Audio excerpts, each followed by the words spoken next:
Rie Isogai was just 31 years old, a kind-hearted woman working as an office employee in Nagoya, Japan. She had dreams of family who loved her and a normal life that she had built with care. But on the night of August 24, 2007, Rie left work like she always did, except this time, she never made it home. What happened that night was not only horrifying but something that came straight out of a digital age nightmare. Her murder was orchestrated by complete strangers, brought together not by fate, but by the darkest corners of the internet. This is the story of the dark web clipping room murder, a case that shocked Japan and exposed a terrifying new type of evil. It started like any normal day. Rie finished her job and walked out of her office, probably thinking about dinner or what show to watch that night. She had no idea that three men, complete strangers to her, were out hunting for a woman to kill, and their entire plan had been crafted on an online bulletin board known as the Clipping Room. Now here is the disturbing twist. These men had never even met each other in person before that night. They found each other on a forum, not a deep, encrypted part of the dark web, but a regular Japanese message board that allowed anonymous users to post freely.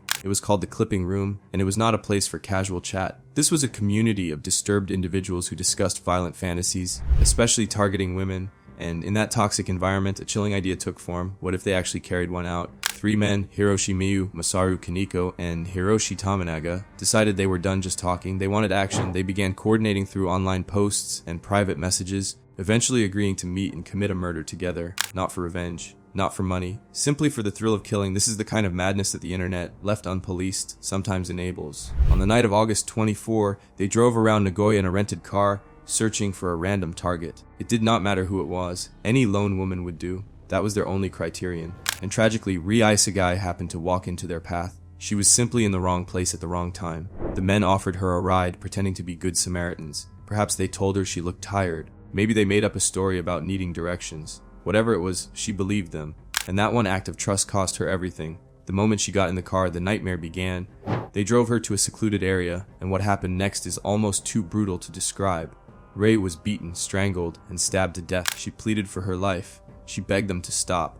But the men showed no mercy. To them, this was not a person. This was a twisted mission they had planned online, and they were going to see it through. After the murder, they dumped her body in a forest near Gifu Prefecture. Then they went back to their lives.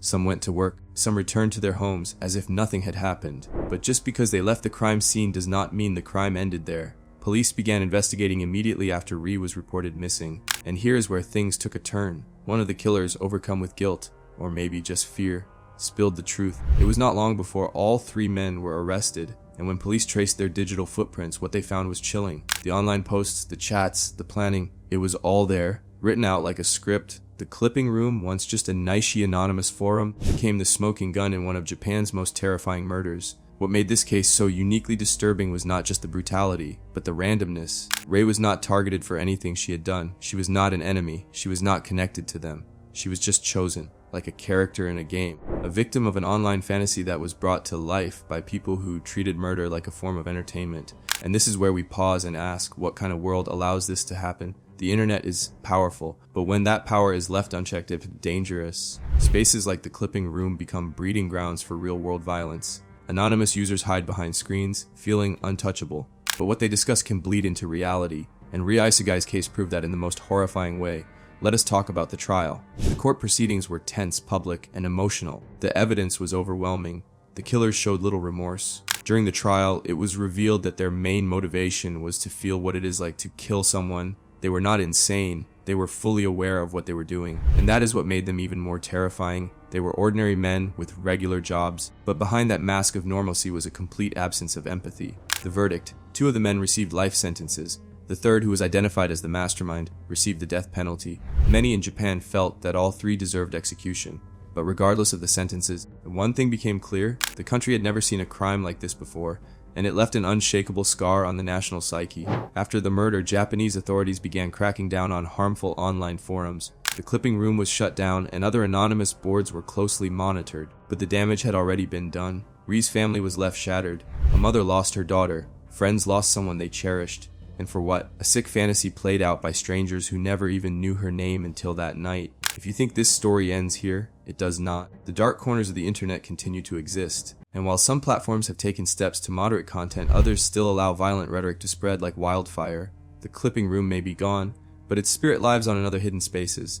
That is why cases like this must be remembered, not as stories of tragedy alone, but as warnings. There is a part of this case that haunts people the most. It is the idea that three complete strangers with no criminal history can meet online and decide to kill someone for sport. That level of detachment, that kind of moral collapse, feels almost inhuman. But it happened, and it can happen again if we are not vigilant. You might be wondering, how can society stop this from happening again? It starts with conversation, awareness, education. The internet is not going away. But what we can do is ensure that the people using it know how to identify dangerous content, how to report it, and how to help others who may be walking down a dark path. Mental health matters, online behavior matters, and silence allows monsters to operate in the dark. Rie Isogai did nothing wrong. She was just walking home like any of us do. Her death reminds us that evil is not always personal. Sometimes it is random. Sometimes it is bored.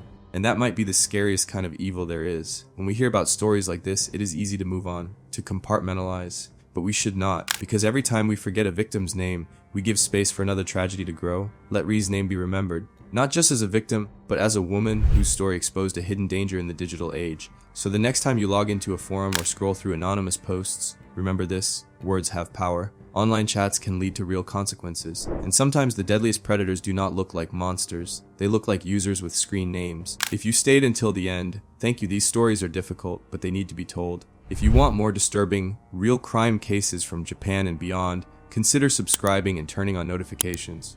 Because next time we are diving into a case where the criminal made art out of murder. You do not want to miss that one. Until then, stay aware, stay safe, and remember, not every user online is who they claim to be.